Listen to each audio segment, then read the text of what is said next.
জাতীয় সংসদের সাবেক স্পিকার ডক্টর শিরিন শারমিন চৌধুরীকে আটক করেছে ঢাকা মহানগর গোয়েন্দা পুলিশ ডিবি। ভোর 4:30টার দিকে ধানমন্ডির নিজ বাসা থেকে ডক্টর শিরিন শারমিন চৌধুরীকে আটক করে ডিবি কার্যালয়ে নেওয়া হয়। সেখানে তাকে জিজ্ঞাসাবাদ করা হচ্ছে। তার বিরুদ্ধে একটি হত্যা মামলার অভিযোগ রয়েছে। 2024 সালের 27 আগস্ট রংপুর মেট্রোপলিটন কোতোয়ালি আমলি আদালতে দিলরুবা আক্তার নামে এক নারী মামলাটি দায়ের করেন। ডক্টর শিরিন শারমিন চৌধুরী 2013 সালে 30 এপ্রিল জাতীয় সংসদের স্পিকার হিসেবে নির্বাচিত হন এবং টানা দীর্ঘ সময় এ দায়িত্ব পালন করেন। পরবর্তীতে শেখ হাসিনা সরকারের পতনের 27 দিনের মাথায় তিনি স্পিকারের পদ থেকে পদত্যাগ করেন। দর্শক, এই মুহূর্তে ডিবি কার্যালয়ের সামনে আছেন সহকর্মী এস.এম. আরিফ। যুক্ত হচ্ছি তার সাথে। আরিফ, সাবেক স্পিকার ডক্টর শিরিন শারমিন চৌধুরীকে আটকের বিষয়ে আর কি তথ্য আছে আপনার কাছে, আমাদের জানাবেন। জি প্রেরণা, এখন তাকে কিন্তু ডিবি কার্যালয়ে রাখা হয়েছে এবং তাকে জিজ্ঞাসাবাদ করা হচ্ছে, যেটা স্বাভাবিক নিয়ম। পুলিশ বা ডিবি যখন কোনো আসামিকে ধরে তারপর কিন্তু স্বাভাবিকভাবেই প্রথমে জিজ্ঞাসাবাদ করা হয়। সেই জিজ্ঞাসাবাদের জন্য কিন্তু তাকে এই ডিবি কার্যালয়ে রাখা হয়েছে। আমরা যতটুকু জানতে পেরেছি এই আজকেই তাকে আদালতে তোলা হতে পারে। আমরা যতটুকু জানতে পেরেছি দুপুরের পর তাকে সিএমএম আদালতে তোলা হবে এবং এরপরে আসলে পুলিশ হয়তো রিমান্ড চাইতে পারে। ডিবি যে তদন্ত কর্মকর্তা রয়েছে তারা হয়তো তার বিরুদ্ধে কিন্তু আসলে অনেকগুলো মামলা আমরা শুনতে পেরেছি। বিশেষ করে জুলাই গণঅভ্যুত্থানের সময়কার কিছু মামলা কিন্তু রয়েছে। জানেন যে তিনি আওয়ামী লীগ সরকারের আমলে সংসদ সদস্য ছিলেন এবং দীর্ঘদিন স্পিকারের যে পদটি, সেই পদে তিনি দীর্ঘদিন কাজ করেছেন এবং স্পিকারের পদে ছিলেন। এবং আমরা যদি জানতে পেরেছি যে তিনি 2013 থেকে সেই স্পিকারের পদটি কিন্তু ছিলেন। সাবেক যে সরকার রয়েছে অন্তর্বর্তী সরকারের আগে সেই সরকারের আওয়ামী লীগ সরকারের সময় তিনি কিন্তু এই পদে দীর্ঘদিন কাজ করেছেন। তো তাকে আসলে সেই জুলাই যে গণঅভ্যুত্থানের সময়ে যে মামলাগুলো হয়েছে, সেই মামলাগুলো যে হত্যাকাণ্ড হয়েছে, সেই হত্যাকাণ্ডের অনেকগুলো মামলাই তার বিরুদ্ধে রয়েছে। যতটুকু জানতে পেরেছি সেই মামলাগুলো নিয়ে জিজ্ঞাসাবাদ করছে ডিবি এবং আরও মামলার কথা আমরা জানতে পেরেছি। বিশেষ করে এই 27 আগস্ট, গত 24 সালের 27 আগস্টে একটি হত্যাকাণ্ড হয় রংপুরে, তার যে নিজ আসন রংপুর 6, সেখানে সেই শ্রমিক হত্যার যে মামলা, সেই মামলাও তাকে আসলে আসামি করা হয়। সেখানে তিনি ছাড়াও অনেকেই রয়েছেন সেই মামলায়, আওয়ামী লীগের নেতাকর্মীরা অনেকেই রয়েছেন সেই মামলায়। তো সেই মামলাগুলোর বিষয়েও আমরা জানতে পেরেছি যে আজকে সব মিলিয়ে আদালতে তোলা হবে এবং তাকে রিমান্ড চাওয়া হবে। আদালত কতদিন রিমান্ড চায় সেটি এখন পর্যন্ত আমরা নিশ্চিত হতে পারিনি। তবে যতটুকু জানতে পেরেছি এখনও তাকে জিজ্ঞাসাবাদ করা হয়েছে এবং যেটি আগে বলছি যে দীর্ঘদিন কিন্তু এই আওয়ামী লীগের সময় তিনি স্পিকারের পদে রয়েছিলেন। তো আমরা আসলে এখন পর্যন্ত এর থেকে বেশি কিছু জানাতে পারছি না। পরবর্তীতে আদালতে তোলা হলে তারপর তার বিরুদ্ধে কি মামলা আনা হয়েছে, কয়েকটি মামলা দেওয়া হয়েছে এবং কোন মামলায় রিমান্ড চাওয়া হচ্ছে, সেগুলো আসলে পুরোপুরিভাবে নিশ্চিত হওয়া যাবে। তো এই ছিল আমার কাছে সর্বশেষ। আরিফ, আপনাকে ধন্যবাদ। ডিবি কার্যালয় থেকে যুক্ত ছিলেন আমাদের সহকর্মী আরিফ। চলে যাচ্ছি পরবর্তী সংবাদে।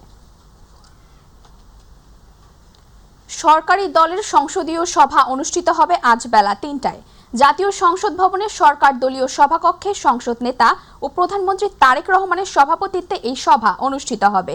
এদিকে জাতীয় সংসদ অধিবেশনের আজ থেকে 2 সেশন চালানোর সিদ্ধান্ত নেওয়া হয়েছে। প্রথম দফায় সকাল 10:30টায় বৈঠক শুরু করে দুপুরে মুলতবি দেওয়া হবে। এরপর বিকেল 3:30টায় শুরু করে রাত পর্যন্ত চলবে। দর্শক, এই মুহূর্তে সংসদ ভবনের সামনে আছেন সহকর্মী ইউসুফ আলী। যুক্ত হচ্ছি তার সাথে। ইউসুফ, সংসদীয় সভার বিষয়ে আর কি তথ্য আছে আপনার কাছে, আমাদের জানাবেন।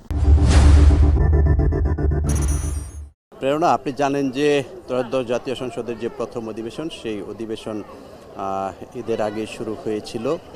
এরপর সেটি মুলতবি ঘোষণা করা হয়েছিল। তারপর যে সংসদ অধিবেশন পুনরায় চালু হয়েছিল, প্রতিদিন বিকেল 3:30টায় সংসদ অধিবেশন শুরু হলো। আজকে কিন্তু সকাল 10:30 থেকে সংসদ অধিবেশন শুরু হওয়ার কথা রয়েছে এবং এই অধিবেশনে সংসদ নেতা এবং প্রধানমন্ত্রী তারেক রহমান এবং বিরোধী দলীয় নেতা সহ বিভিন্ন মন্ত্রী সহ সংসদ সদস্যরা উপস্থিত থাকার কথা রয়েছে।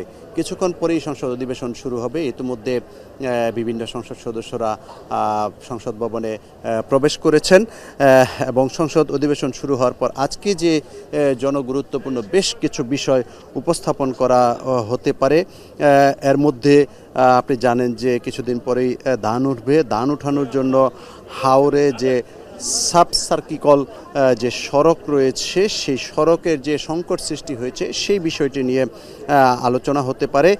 এছাড়া অসাধু ব্যবসায়ী কর্তৃক যে জ্বালানি তেল মজুত করা হয়েছে এবং কৃত্রিম সংকট সৃষ্টি করা হয়েছে এ বিষয়ে বিদ্যুৎ ও জ্বালানি মন্ত্রী দৃষ্টি আকর্ষণ করা হতে পারে, যাতে করে এই যে মধ্যপ্রাচ্যে যুদ্ধাবস্থার কারণে যে তেলের সংকট সৃষ্টি হয়েছে সেই তেলের সংকট সৃষ্টি যাতে কৃত্রিমভাবে তৈরি করা না হয় সেই বিষয়টি দৃষ্টি আকর্ষণ করা হবে।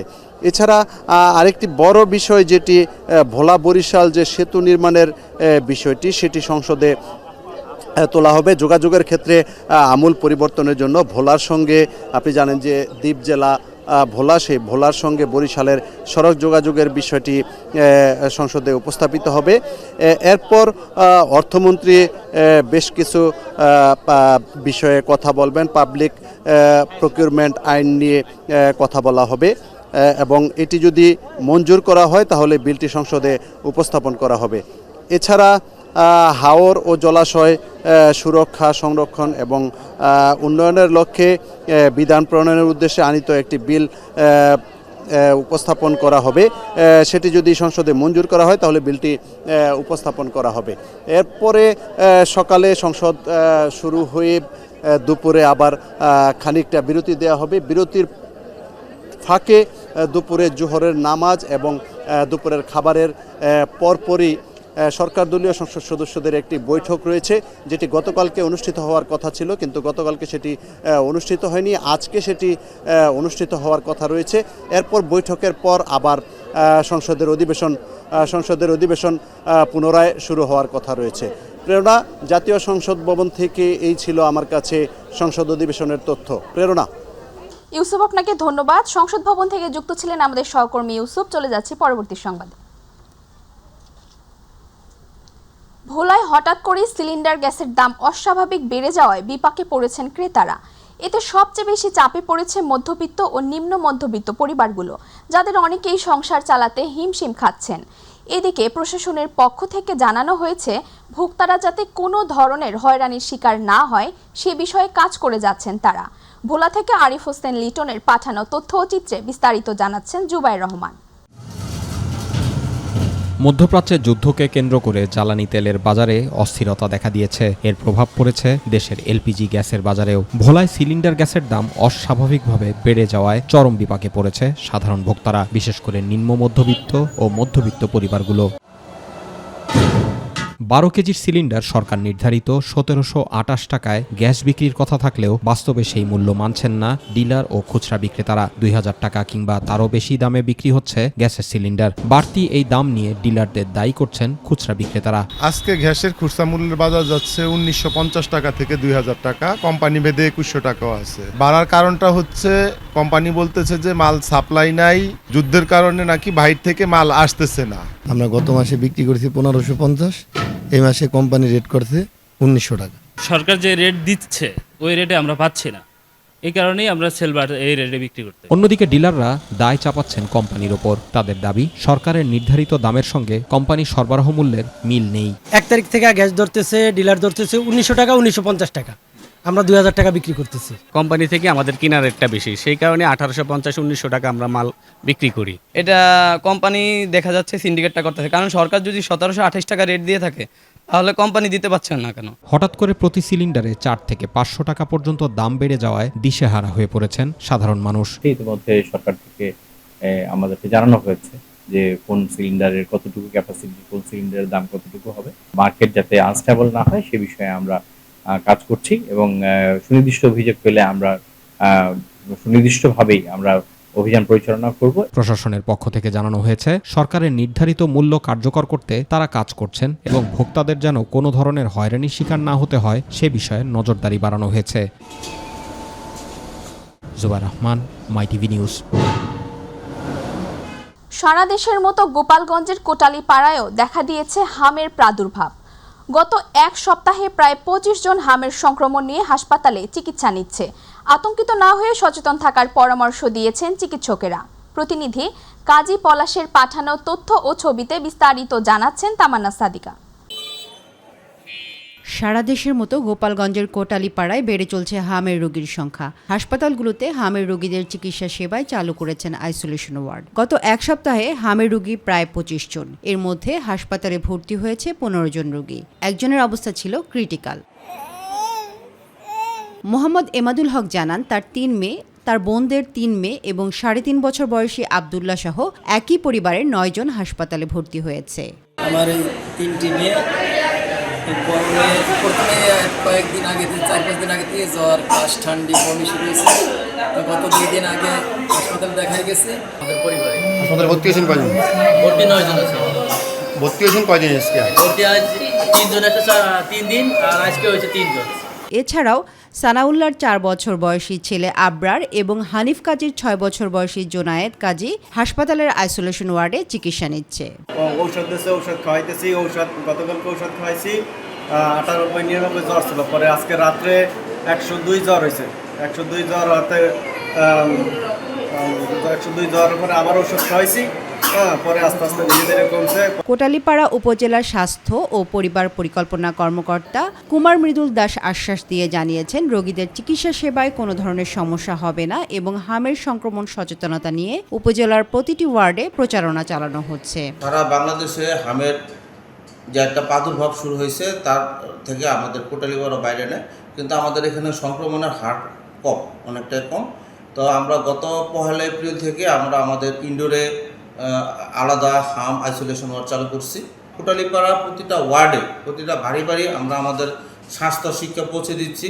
সেই সাথে আমাদের কমিউনিটি হেলথ কেয়ার প্রোভাইডার আছে, তাদের মাধ্যমে আমরা অ্যাটলিস্ট কোটালীপাড়া উপজেলার অন্তত প্রতিটা ওয়ার্ডে ওয়ার্ডে আমাদের মেসেজটু পৌঁছে দিতে পারতেছি যে এই মিজলস হলে কী করতে হবে, কি করা যাবে না এবং এর থেকে প্রতিরোধের উপায়। তামান্না সাদিকা, মাইটিভি। বাংলাদেশ নামের একটি ভুয়া সংস্থা আকর্ষণীয় বেতনের লোভ দেখিয়ে শতাধিক কর্মী নিয়োগ দিয়েছে। শিক্ষা প্রতিষ্ঠানে ডেঙ্গু ও চিকুনগুনিয়া প্রতিরোধে কাজের কথা বলা হলেও সংশ্লিষ্ট প্রশাসন এ বিষয়ে কিছুই জানেন না। অভিযোগের ভিত্তিতে 5 কর্মকর্তাকে পুলিশ আটক করে, পরে মুচলেকায় ছেড়ে দেয়। মাইটিভির অনুসন্ধানে উঠে এসেছে এমন চাঞ্চল্যকর তথ্য। প্রতিনিধি মাহমুদুল হাসানের রিপোর্টে।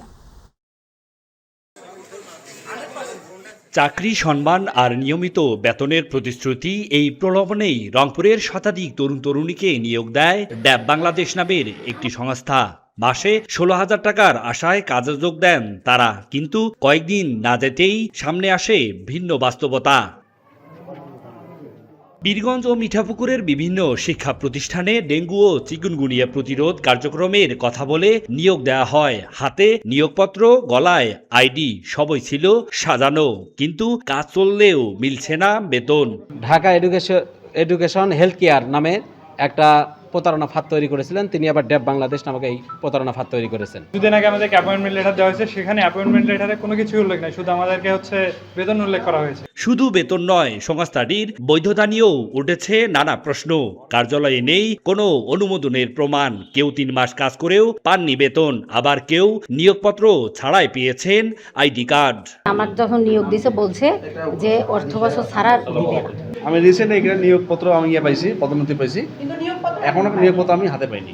জানুয়ারি থেকে আসি, বেতন পাইনি এখন। তবে এসব অভিযোগ অস্বীকার করেছেন সংস্থাটির প্রধান নির্বাহী ফজলুল হক। তার দাবি, সব কার্যক্রমই নাকি বৈধ। সরকার আপনাদের এই ধরনের কার্যক্রম করতে কি আপনাদের নির্দেশনা দেওয়া আছে? জি আছে। কোন কোন মন্ত্রণালয় আপনাদের অনুমতি দিয়েছে? স্বাস্থ্য মন্ত্রণালয় আছে, শিক্ষা মন্ত্রণালয় আছে, প্রাথমিক ও গণশিক্ষা মন্ত্রণালয় আছে। তদন্তে উঠে এসেছে এর আগেও নীলফামারী ও দিনাজপুরে ঢাকা হেলথ এডুকেশন ফাউন্ডেশন নামে একই কৌশলে নিয়োগ বাণিজ্যের অভিযোগ রয়েছে তার বিরুদ্ধে। কার্যক্রম পরিচালনা করার জন্য সঠিক যে নিয়মগুলো আছে তারা ফলো করেছে কিনা, যাতে এর জন্য একটা কমিটি করে দিব। কমিটি যে সিদ্ধান্ত দেবে বা যে মতামত দেবে তার আলোকে সিদ্ধান্ত হবে। গ্যাস নামের কোনো এনজিওর কোনো তথ্য আমার অফিসে নাই, আমি এরকম অবগত নই, এরকম কোনো চিঠিও আমি পাইনি। ভুক্তভোগীদের অভিযোগে সংস্থাটির 5 কর্মকর্তাকে পুলিশ হেফাজতে নেওয়া হয়, পরে পরিবারের জিম্মায় ছেড়ে দেওয়া হয় তাদের। এ ঘটনায় গঠন করা হয়েছে 3 সদস্যের তদন্ত কমিটি। মাহমুদুল হাসান, মাই টিভি, রংপুর। এবারে গ্রাম বাংলার খবর।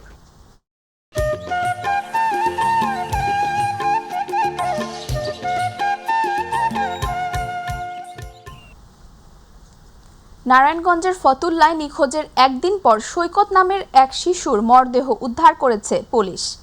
গতকাল বিকেলে একটি পরিত্যক্ত স্থানে শিশুটির মরদেহ পড়ে থাকতে দেখে স্থানীয় লোকজন পুলিশকে খবর দেয়। খবর পেয়ে ফতুল্লা মডেল থানা পুলিশ ঘটনাস্থলে গিয়ে মরদেহ উদ্ধার করে। শিশুটির বাবা মায়ের দাবি, প্রতিবেশীর সাথে মেঝো ছেলের বিয়ে নিয়ে দ্বন্দ্বের জেরে এ হত্যাকাণ্ডের ঘটনা ঘটেছে। অতিরিক্ত পুলিশ সুপার হাসিনুজ্জামান জানান, ধারণা করা হচ্ছে খুন করার আগে শিশুটিকে পাশবিক নির্যাতন করা হয়েছে, তবে ময়না তদন্তের পর কারণ উদ্ঘাটন হবে। পুলিশ হত্যার রহস্য উদ্ঘাটনে কাজ শুরু করেছে। বগুড়ায় আইন শৃঙ্খলা রক্ষা ও সুষ্ঠুভাবে উপনির্বাচন সম্পন্ন করতে সাংবাদিকদের সঙ্গে নবাগত পুলিশ সুপার মির্জা সায়েম মাহমুদের মতবিনিময় সভা অনুষ্ঠিত হয়েছে।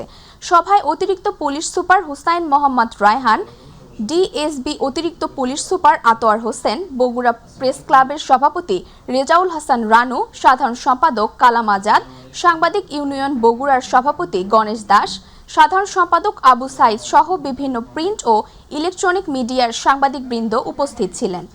এ সময় পুলিশ সুপার বগুড়া শহর ও জেলার বিভিন্ন অঞ্চলের অপরাধ দমনে সাংবাদিকদের সহযোগিতা চান ও কিভাবে তা সমাধান করা যায় সে বিষয়ে পরামর্শ করা হয়। কেন্দ্রেও যদি কোনো ঝামেলা হয়, কেন্দ্রের সামনে আমার পুলিশ আছে, সেই সংখ্যাটা সর্বনিম্ন 5 জন, সর্বোচ্চ 6 জন। পাশাপাশি 5টা কেন্দ্রকে কেন্দ্র করে আমরা একটা মোবাইল পার্টি রাখছি, স্ট্রাইকিং পার্টি রাখছি। ঝালকাঠি শহরের শ্মশানঘাট এলাকায় ভয়াবহ অগ্নিকাণ্ডে 10টি বসতঘর ভস্মীভূত হয়েছে। গতকাল বিকেলে হঠাৎ একটি ঘর থেকে আগুনের সূত্রপাত হয় বলে স্থানীয়রা জানান। বসতিপূর্ণ এলাকা হওয়ায় আগুন দ্রুত আশপাশের ঘরগুলোতে ছড়িয়ে পড়ে। খবর পেয়ে ঝালকাঠি ফায়ার সার্ভিসের 4টি ইউনিট ঘটনাস্থলে পৌঁছে আগুন নিয়ন্ত্রণে কাজ শুরু করে। দমকল কর্মীদের পাশাপাশি স্থানীয় বাসিন্দারাও আগুন নেভাতে সহযোগিতা করেন। প্রায় 2 ঘন্টা চেষ্টার পর আগুন নিয়ন্ত্রণে আনা সম্ভব হয়। ফায়ার সার্ভিসের প্রাথমিক ধারণা, বৈদ্যুতিক শর্ট সার্কিট থেকে আগুনের সূত্রপাত হতে পারে, তবে আগুনের সুনির্দিষ্ট কারণ এবং ক্ষয়ক্ষতির পরিমাণ নির্ধারণে তদন্ত চলছে। গাইবান্ধার সাদুল্লাপুরের 47তম জাতীয় বিজ্ঞান ও প্রযুক্তি সপ্তাহ, বিজ্ঞান মেলা, 10তম বিজ্ঞান অলিম্পিয়াড ও কুইজ প্রতিযোগিতা উপলক্ষে প্রস্তুতি সভা অনুষ্ঠিত হয়েছে। প্রস্তুতি সভা উপলক্ষে আয়োজিত এক আলোচনায় উপজেলা নির্বাহী কর্মকর্তা মাহমুদুল হাসানের সভাপতিত্বে বক্তব্য রাখেন এসিল্যান্ড জসিমউদ্দিন, প্রাণী সম্পদ কর্মকর্তা সিরাজুল ইসলাম, কৃষি কর্মকর্তা অপূর্ব ভট্টাচার্য, থানার ওসি হাবিবুল ইসলাম হাবিব, মাধ্যমিক শিক্ষা কার্যালয়ের একাডেমিক সুপারভাইজার হারুনার রশিদ সহ বিভিন্ন শিক্ষা প্রতিষ্ঠানের শিক্ষক ও শিক্ষিকাবৃন্দ। বিএনপি সরকার কৃষকদের ভাগ্য উন্নয়নের লক্ষ্যে কাজ করে যাচ্ছে বলে মন্তব্য করেছেন দিনাজপুর 5 আসনের সংসদ সদস্য এজেডএম রেজাউনুল হক। গতকাল দিনাজপুরের পার্বতীপুর উপজেলার কৃষি সম্প্রসারণ অধিদপ্তরের উদ্যোগে কৃষি প্রণোদনা কর্মসূচির আওতায় প্রান্তিক কৃষকদের মাঝে বিনামূল্যে সার ও বীজ বিতরণ অনুষ্ঠানে প্রধান অতিথির বক্তব্যে তিনি এসব কথা বলেন। এ সময় গাজীপুরের উপজেলা নির্বাহী কর্মকর্তা সাদ্দাম হোসেন, উপজেলা কৃষি কর্মকর্তা রাজীব হুসাইন, উপজেলা প্রকল্প বাস্তবায়ন কর্মকর্তা নুরনবী সরকার সহ সংশ্লিষ্টরা উপস্থিত ছিলেন। ব্রাহ্মণবাড়িয়ায় সরাইল ব্যাটালিয়ন 25 বিজিপির অভিযানে বিপুল পরিমাণ ভারতীয় শাড়ি আটক করা হয়েছে। সোমবার গোপন সংবাদের ভিত্তিতে বিজয়নগর উপজেলার মুকুন্দপুর এলাকায় বিজিপি অভিযান চালায়। অভিযানকালে পালিয়ে যাওয়ার সময় বিজিপি সদস্যরা একটি পিকআপ তল্লাশি করে 1161টি পিস ভারতীয় শাড়ি আটক করে। পিকআপ সহ আটককৃত পণ্যের সিজার মূল্য 1,69,32,000 টাকা। আটককৃত পণ্য আখাউড়া কাস্টমসে জমা দেওয়ার কার্যক্রম প্রক্রিয়াধীন বলে জানিয়েছেন বিজিপি। গাইবান্ধার সাদুল্লাপুরে ইয়াবা সহ ইউপি সদস্যকে আটক করেছে জেলা মাদকদ্রব্য নিয়ন্ত্রণ অধিদপ্তরের সদস্যরা। ঘটনাটি সাদুল্লাপুর উপজেলার ভাতগ্রাম ইউনিয়নের টিয়াগাছা ভবানীপুর গ্রামে। জেলা মাদকদ্রব্য নিয়ন্ত্রণ অধিদপ্তরের রাইডিং টিমের সদস্যরা গোপন সংবাদের ভিত্তিতে সাদুল্লাপুর উপজেলার টিয়াগাছা ভবানীপুর গ্রামের মাদক ব্যবসায়ী ইউপি সদস্য সাইদার রহমানের বসত বাড়িতে অভিযান পরিচালনা করেন। এ সময় মাদকদ্রব্য নিয়ন্ত্রণ অধিদপ্তরের সদস্যরা তার শয়নকক্ষে প্রবেশ করে শরীর তল্লাশিকালে পরিহিত শার্টের পকেটে রক্ষিত সিগারেটের প্যাকেট থেকে 40 পিস ইয়াবা জব্দ করেন। এ ঘটনায় জব্দকৃত ইয়াবা ট্যাবলেট সহ মাদক ব্যবসায়ী ইউপি সদস্যকে সাদুল্লাপুর থানা পুলিশের নিকটে হস্তান্তর করা হয়েছে। উপকূলীয় এলাকায় বাড়ি উদ্ভাবিত বিভিন্ন ফসলের আধুনিক উৎপাদন কলাকৌশল বিষয়ে পটুয়াখালী সদর উপজেলার জৈনকাঠিতে এক কৃষক সমাবেশ অনুষ্ঠিত হয়েছে। রবিবার বিকেলে আয়োজিত এই সমাবেশে প্রধান অতিথি হিসেবে উপস্থিত ছিলেন ডক্টর মোহাম্মদ আতাউর রহমান, মহাপরিচালক বাংলাদেশ কৃষি গবেষণা ইনস্টিটিউট। অনুষ্ঠানে সভাপতিত্ব করেন ডক্টর মোহাম্মদ কাউসার উদ্দিন আহমেদ, মুখ্য বৈজ্ঞানিক কর্মকর্তা সরজমিন বিভাগ গাজীপুর। সঞ্চালনায় ছিলেন ডক্টর এইচ.এম. খায়রুল বাশার, প্রধান বৈজ্ঞানিক কর্মকর্তা বাংলাদেশ কৃষি গবেষণা ইনস্টিটিউট পটুয়াখালী। সমাবেশে উপকূলীয় অঞ্চলের জন্য উপযোগী বিভিন্ন ফসলের আধুনিক চাষাবাদ পদ্ধতি, উন্নত জাত নির্বাচন, সার ব্যবস্থাপনা, সেচ পদ্ধতি, রোগবালাই দমন বিষয়ে কৃষকদের প্রশিক্ষণ দেওয়া হয়। ফরিদপুরের নগরকান্দায় টাকার লোভে বৃদ্ধা জামেলা বেগম হত্যার ঘটনায় জড়িত ঘাতকের সর্বোচ্চ শাস্তি ফাঁসির দাবিতে মানববন্ধন করেছে এলাকাবাসী। সোমবার বিকেলে উপজেলার রামনগর ইউনিয়নের সখিনার মোড়ে আয়োজিত এ কর্মসূচিতে প্রায় 3 শতাধিক নারী পুরুষ অংশ নেন। মানববন্ধনে অংশগ্রহণকারীরা হত্যাকারীর দ্রুত বিচার ও দৃষ্টান্তমূলক শাস্তির দাবি জানান। গত 28 মার্চ রামনগর ইউনিয়নের রাধানগর পূর্বপাড়া গ্রামে জামেলা বেগমকে শ্বাসরোধে হত্যা করা হয়।